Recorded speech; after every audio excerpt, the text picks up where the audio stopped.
Hello everyone, this is Roman Cultist. Welcome back to my channel. So in this video I'll be talking about Roman Revivalism, and I'm really hoping that this video will be nice and smooth and I don't later on wish I had written notes. I know, I should really write notes, but I don't. It's just a bad habit I've got. Alright, so another thing, if you see me itching, it's because I got like dry skin. I really need to like get a moisturizer or something like that. Okay, so first and foremost, I want people to know this is my own interpretation of Roman Revivalism. It may not be the same for others, and take it as my interpretation.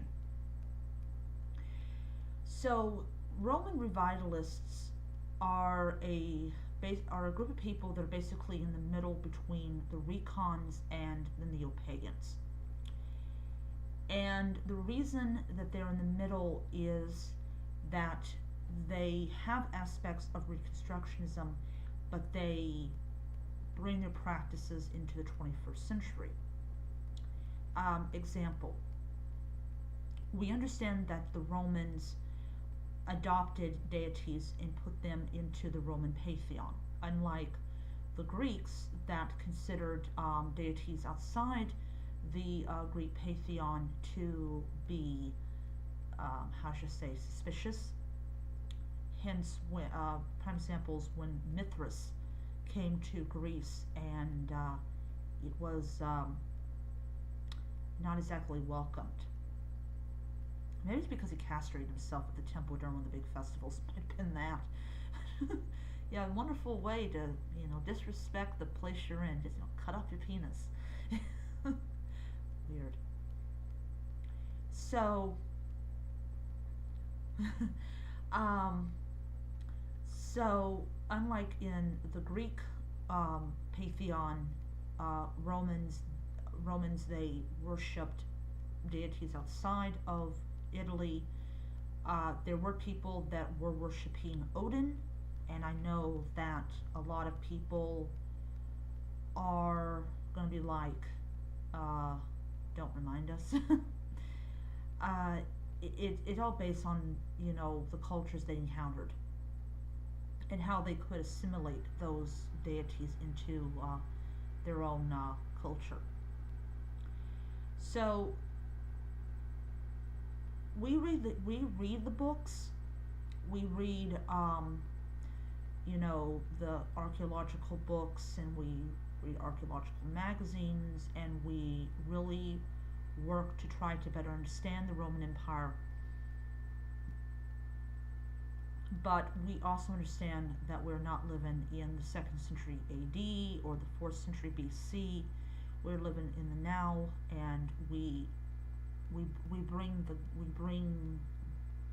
the gods to the now. Another thing that we do not do is we do not, at least as far as I'm learning, is to accept that people will view the gods differently, and to accept that and to move on. And I've done a lot of accepting. One of the things that we have, it all depends on, your budget. We have a home altar, and this is where we give offerings to the deities. It's called a lunarum. I hope I'm pronouncing that right. And I will be actually going into details on what's on mine, and then, like I said in my previous video, I'll be doing a video on the lunarum or lunarum. I hope I pronounced it right, and then I'll be doing a second video showing it on its new at its new home. I like Roman Revivalism a heck lot better than Roman Reconstructionism, mainly because I'm not limited on what kind of books that I can read, and generally they're the same. They're, the Homeric hymns and the Orphic hymns, and a couple books by, modern Hellenic practitioners, and a lot of books on Greek religion. But then, if you look at, say, Roman Revivalism, we have a wider birth or breadth of books we can read. Um, I'm going to say this for people that may not understand. Just because the Romans adopted Greek gods doesn't mean they're the same. They might appear to be the same on the surface, but deep down they're more like uh, materialistic. I hope I pronounced that right. Um, they're more rigorous and more, but they're not like unforgiving, and you gotta be afraid of them, and everything like that. I mean, they still have this awesome presence, but it's not um, like with the Greeks, where you have to worry about Zeus striking the lightning with a thunderbolt. It's more of your own actions lead to your own problems, and I'm probably gonna repeat that in a video in the near future. Um, let's see what else. Trying to do this.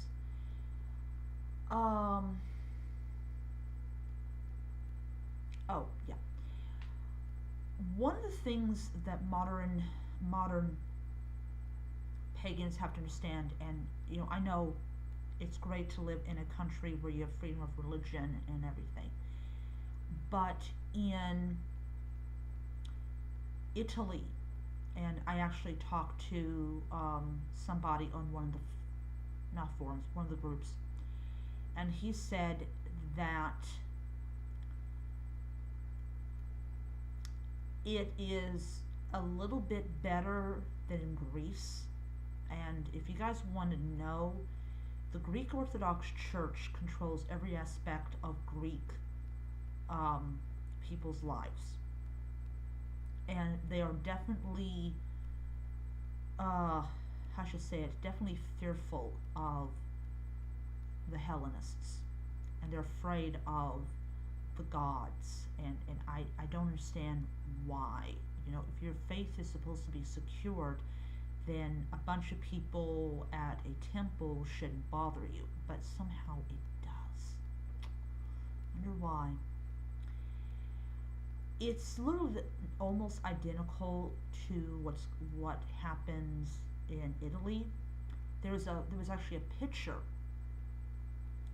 of two Roman revivalists doing a ritual, and you could tell it was at the bay because it was like boats and stuff, and it was cold.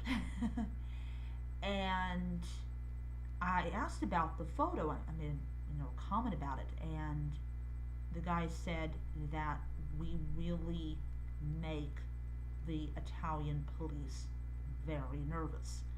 And I stopped and I thought about this. I'm like, why?